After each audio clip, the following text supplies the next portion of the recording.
नमस्कार मंडळी, मी डॉक्टर गीतांजली शुद्धलवार, यवतमाळ. रंगगंध कलासक्त आणि 40 यांच्या प्लॅटफॉर्मवरून मी आज आपल्याशी काही माझे अनुभव सांगते. मी तुम्हाला बऱ्याच वर्षांनी परवा एका लग्नाला गेली असताना एसटी महामंडळातून प्रवास करण्याचा योग आला. लाल परी आपल्या सर्वांची, लहानपणी फार प्रवास केलाय आपण सगळ्यांनी त्यातून. मला खूप आवडतं, पण योग येत नाही हल्ली. मग एसटी स्टँडवर 2 गाड्या लागल्या होत्या. एक आपली शिवाई चांगली एसी स्लीप कोच आणि एक आपली साधी. पण मी मुद्दामून साध्या गाडीमध्ये बसले, कारण ती मजा काही एवढंच असते.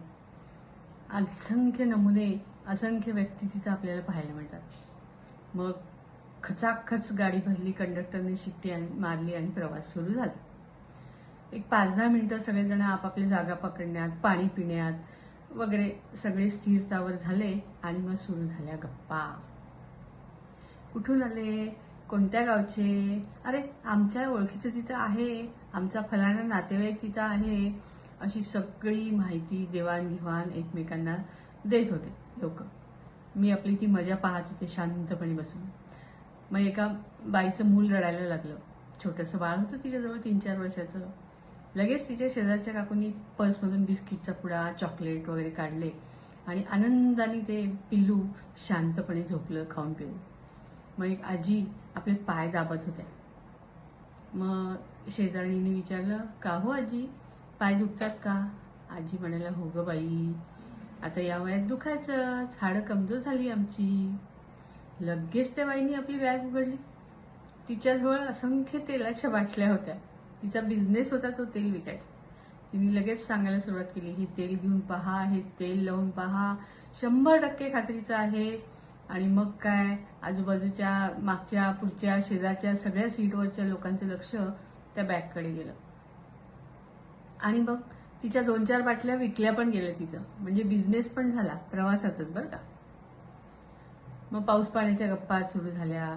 यावर्षी पाऊस कमी आहे, महागाई खूप आहे, इराण-इराक युद्धावर गप्पा झाल्या. म्हणजे कुठलाही विषय तिथं वर्ज्य नव्हता, बरं का. स्वयंपाकघरापासून ते अमेरिकेच्या राष्ट्राध्यक्षापर्यंत सगळ्या विषयावर सगळेजण शांतपणे गप्पा मारत होते. मज्जा येत होती ते सगळं ऐकताना. माझ्या शेजारी बसलेलं एक तरुण जोडपं होतं, कष्टकरी जोडपं. त्या बाईचं लक्ष मगाचपासून माझ्याकडे होतं, मला जाणवत होतं. मी काही बोलत नव्हते, फक्त सगळं शांतपणे ऐकत होते. मग तिने मला विचारलं, कुठून आल्या, कुठे चालल्या? मी तिला सांगितलं, मी आज लग्नाला आलेली आहे आणि मी आता वापस चालली आहे आणि मला हा प्रवास करून पुन्हा रात्रभर प्रवास करायचा, तेव्हा कुठं मी सकाळी पोहोचेन. तिच्या चेहऱ्यावर भलं मोठं आश्चर्य होतं. मला म्हणली, एवढा लांबचा प्रवास आणि एकटीनंच करता? म्हणलं, हो, मला सवय आहे. तुमच्या मालकाने पाठवलं तुम्हाला? हा तिच्या प्रश्नातला खरा हेतू होता. माझ्या मालकाने म्हणजे माझ्या नवऱ्याने एकटीने मला इतकं प्रवासाला पाठवलं, त्याला माझी काहीच काळजी नाही आहे का, असा तिच्या म्हणण्याचा अर्थ होता. मग तिच्या नवऱ्याने तिला थोडंसं अडवलं. तो म्हणाला, अगं आपल्यासारखी अडाणी माणसं आहेत का ती, चांगली शिकली सवरलेली आहेत, त्यांना सवय असती.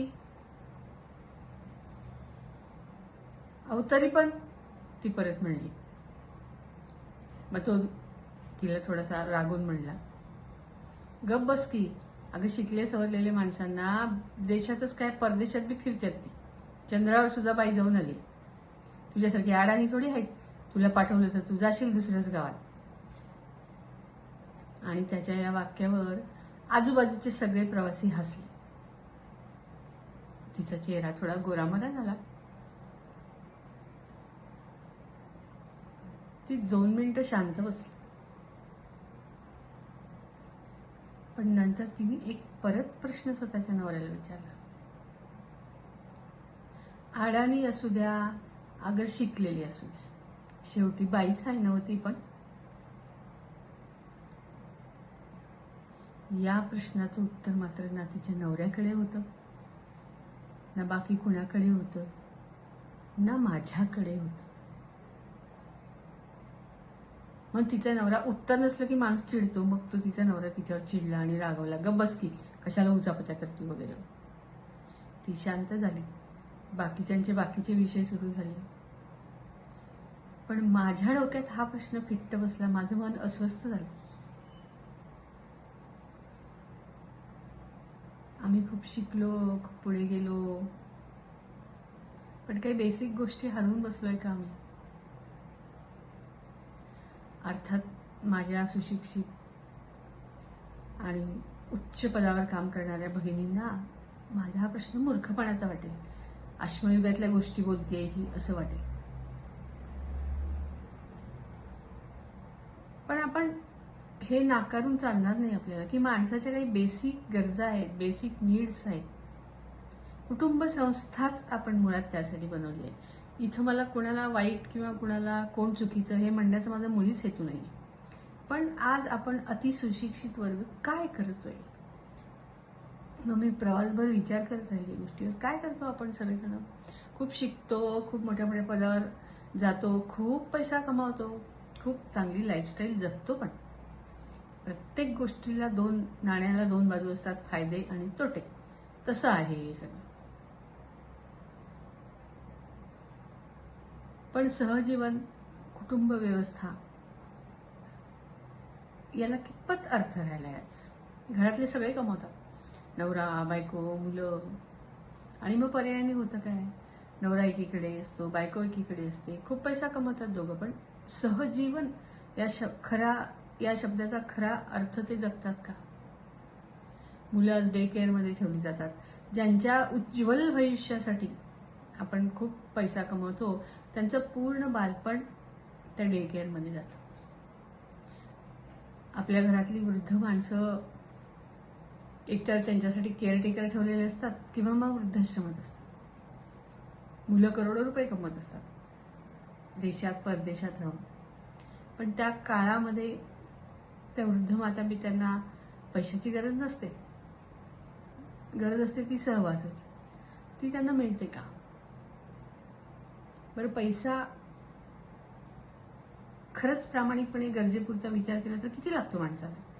पण बाकीच्या भौतिक गोष्टीच्या चक्रामध्ये आपण इतका अडकलोय, आणि ते जगण्यापेक्षाही, त्याचा उपभोग घेण्यापेक्षाही ते दाखवणं आम्हाला जास्त गरजेचं किंवा जवळजवळ सक्तीचंच झालं.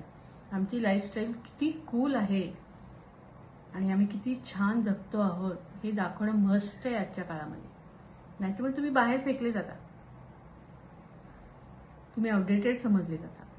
याच्यात कुणा एकाची चूक नाहीये. जसा प्रवाह आहे तसं वाहणं माणसाला भाग आहे, गरज आहे ती आजच्या काळाची. चुकीचं कोणीच नाहीये, पण चुकतायत सगळेच जण, असं मला वाटलं त्या क्षणी. की असं म्हणतात ना, काही कमवण्यासाठी काही गमवावं पण लागतं. अशीच कथा आहे. तुम्हाला काय वाटतं? जरूर कळवा. धन्यवाद.